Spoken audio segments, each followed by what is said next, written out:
La Universidad Abierta y a Distancia de México, la carrera de Técnico Superior Universitario en Urgencias Médicas, presenta tipos de trauma, grandes alturas y buceo, como parte de la actividad 3 de la unidad 3 de la materia Trauma en Medicina Prehospitalaria 3. Docente, Luis Eduardo Bustamante Leija. Alumno, Esaú Limón López. De manera de introducción, es importante reconocer que el ser humano tiene la habilidad de adaptarse a distintos medios y distintas circunstancias, ya sea por el hecho de una actividad deportiva o por el hecho de la necesidad misma de supervivencia, lo ha llevado a tener que alcanzar grandes alturas al escalar montañas o niveles por arriba de los 2000 pies de altura. Y por otro lado, desde luego en actividades recreativas o en actividades laborales, pues ha tenido que realizar inmersiones subacuáticas por ahí de los 20 a 30 metros de profundidad, en algunos casos un poco más. En ambos casos vamos a encontrar que existen problemas llamados disbarismos, ya sea por alturas o por bajas profundidades, y que va a traer como consecuencia una serie de urgencias asociadas al traumatismo. Por definición, vamos a empezar a decir que el trauma por alturas es el conjunto de signos y síntomas asociados a la hipoxia. Esto por ascender de forma muy rápida a alturas sobre el nivel del mar. Estas lesiones se le conocen como disbarismos, que son la diferencia entre la presión atmosférica en la circundante y la relación que hay con la presión gaseosa total que existe entre los tejidos y cavidades de la propia anatomía humana. Su origen, pues obviamente, como hemos comentado, son actividades deportivas como la escalada o el cambio de domicilios a zonas más altas sobre el nivel del mar, y que esto requiere un proceso de aclimatización, ya que en una elevación repentina de altitud genera cambios en la oxigenación, cambios en la presión, y que va a afectar a los gases corporales como el nitrógeno, el oxígeno, el dióxido de carbono principalmente. Dichos cambios ya van a empezar a notarse a partir de las 2000 o 2500 metros de altura, 6500, 8200 pies de altura. Como mecanismo de lesión debemos de entender que a nivel del mar existe una presión atmosférica que es de 760 milímetros de mercurio. Esto nos va a permitir tener una presión de oxígeno alveolar de 104 milímetros de mercurio y que permitirá tener una saturación arterial cerca del 97%. A partir de los 3000 metros de altura vamos a ver un descenso importante en la presión atmosférica hasta 523 milímetros de mercurio, lo que también va a conllevar a una disminución en la presión alveolar a 67 milímetros de mercurio y la saturación arterial hasta en un 90%. Esto va a traer como consecuencia hipoxia.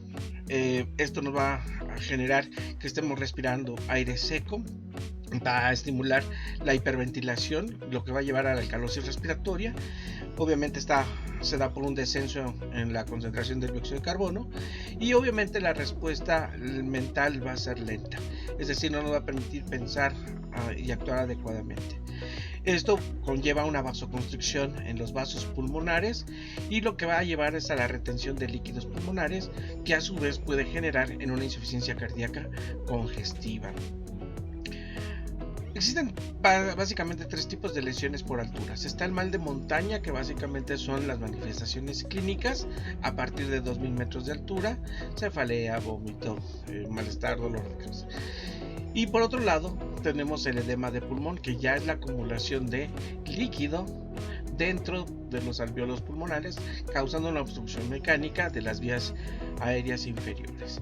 Finalmente tenemos el edema cerebral, que es la acumulación de líquido en el parénquima cerebral, y esto se da por la salida de líquido de las arterias y vasos a nivel cerebral, lo que va a condicionar un aumento en la presión intracraneal. Las manifestaciones clínicas en general, pues dificultad respiratoria, hiperventilación, cefalea, alteración del estado de conciencia, vamos a encontrar signos de deshidratación, el paciente puede experimentar en los primeros episodios tos, vamos a encontrar una disminución en la saturación de oxígeno, náuseas, vómitos, vértigo, mareos e insomnio. El protocolo para atender estos problemas por alturas pues está evaluar la escena, porque finalmente nosotros también estamos en riesgo, evaluar el nivel de conciencia del paciente, el manejo de la vía aérea básico o incluso avanzado. Vamos a trabajar con oxigenación a bajos flujos y sobre todo vamos a procurar ir descendiendo en la altitud a la que se encuentra el paciente, al menos de 500 a 1000 metros sería el margen de seguridad. Estaremos también implementando una vía intravenosa con solución salina, unas 30 gotas por minuto para mantener una vía venosa permeable y administrar fármacos más adelante. Fármacos como analgésicos, como acetaminofén o antiinflamatorios no esteroideos y los antieméticos que van a ayudar bastante al paciente. Ya en casos más severos por edema de pulmón, pues considerar la dexametasona y desde luego pues interrumpir el ascenso nuevamente a estas grandes alturas hasta que no haya un proceso de aclimatización. Pasemos ahora a lo que son las urgencias por buceo. El trauma por buceo se le llama disbarismo, que también se puede presentar en los buceadores y es el conjunto de complicaciones por cambios de presión de igual manera a nivel ambiente, solo que aquí los gases se van a ver comprimidos, es decir, va a haber una fuerza que los junte y que obviamente manifieste dificultad respiratoria. Para ello es importante conocer lo que es la ley de Boyle, que nos dice que la presión y el volumen de los gases guardan una relación inversa, mientras que la ley de Harry nos dice que la presión total ejercida por la mezcla de los gases pues es la suma de presiones parciales de cada gas. En otras palabras, ¿qué significa? Bueno, conforme nosotros vamos descendiendo en, por ejemplo, una actividad deportiva, el buceo o buceo libre, esto va a implicar una sumersión subacuática, en donde la cantidad de agua que se encuentra alrededor de la persona va a generar un peso o presión, y ese mismo peso o presión va a ser ejercida sobre los órganos anatómicos del ser humano. A esa presión se le va a denominar atmósferas absolutas. A nivel del mar, el valor es de una atmósfera absoluta que equivale a los 760 milímetros de mercurio. Por cada 10 metros que descienda el buzo, se va a aumentar una atmósfera absoluta. De ahí que, por ejemplo, podemos observar en la imagen que a los 20 metros tenemos 2 atmósferas, a los 30 metros 3, a los 30 metros 3, a los 40 metros 4 y así sucesivamente hasta alcanzar, por ejemplo, a 130 metros 13 atmósferas, que es un peso bastante elevado para los buzos, ¿no? A lo mucho podríamos llegar a unos 50 metros, aunque en el buceo libre hay otro tipo de récords, ¿no? Continuando con el mecanismo de lesión, pues bueno, aquí tenemos que entender la relación que a mayor presión, el mayor peso, menor volumen de los gases, en este caso el nitrógeno, el oxígeno y el dióxido de carbono, se van a disminuir. Es como la imagen se presenta: un globo a nivel del mar está lleno, conforme va hundiéndose, esta presión va generando que todos los gases se compriman y por lo tanto disminuya la capacidad pulmonar. Por lo tanto, la inmersión debe de ser gradual para que haya esta adaptación y por lo tanto el ascenso debe de ser mucho más lento, ya que un cambio brusco va a generar la producción de expansión súbita de los gases y obviamente esto va a generar burbujas dentro de los vasos sanguíneos que pueden llegar a obstruir alguno de estos vasos a nivel pulmonar, a nivel cerebral, a nivel cardiovascular, a nivel cardíaco propiamente.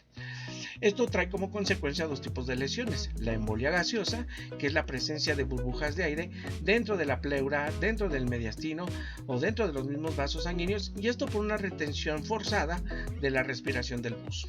Por otro lado, tenemos el síndrome de descompresión, que es la obstrucción de los vasos sanguíneos por grandes burbujas de nitrógeno que se encuentran disueltas en el torrente sanguíneo y los tejidos, y esto ocurre por un ascenso rápido, súbito, sin tomar estas medidas pertinentes.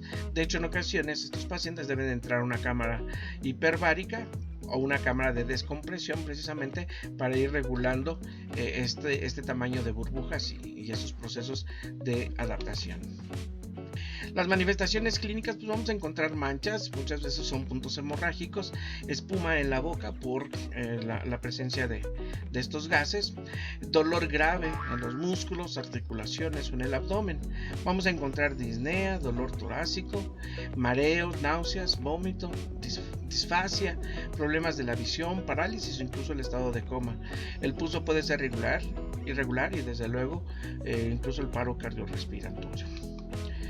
Dentro del protocolo de atención, pues es evaluar la escena, estamos en un mismo riesgo, nivel de conciencia del paciente, el manejo de la vía aérea, que debe de ser básico o avanzado, colocar al paciente en decúbito lateral izquierdo por si llegase a volver o a vomitar y que no fuera a causar una broncoaspiración. Oxigenación, aquí sí, altos flujos y altas concentraciones, considerar la cámara hiperbárica y manejo de la vía intravenosa a través de soluciones intravenosas, analgésicos y antiinflamatorios, el uso de lidocaína, ¿sí? Y considerar la descompresión pulmonar torácica, ya sea quirúrgica o si es de urgencias a nivel de aguja, ya que puede generarse un neumotórax. Para concluir y a manera de reflexión, pues bueno, las habilidades y destrezas que desarrollamos los técnicos superiores universitarios en urgencias médicas siempre debe estar reforzada por los aspectos teóricos, sobre todo al establecer un diagnóstico presuntivo y dar un tratamiento inicial. Por lo tanto, conocer sobre disbarismos de grandes alturas o por bajas profundidades subacuáticas son parte del acervo de conocimiento que debemos de tener, no solo para los que viven en regiones montañosas o en el mar, sino por el simple hecho de que una persona cambie de residencia, por el simple hecho de que haya actividades en albercas.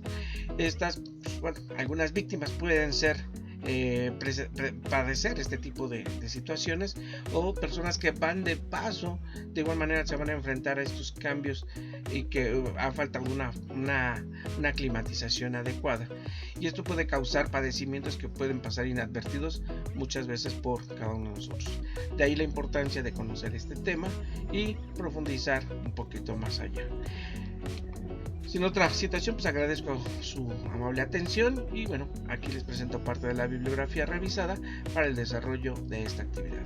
Por su atención, muchas gracias.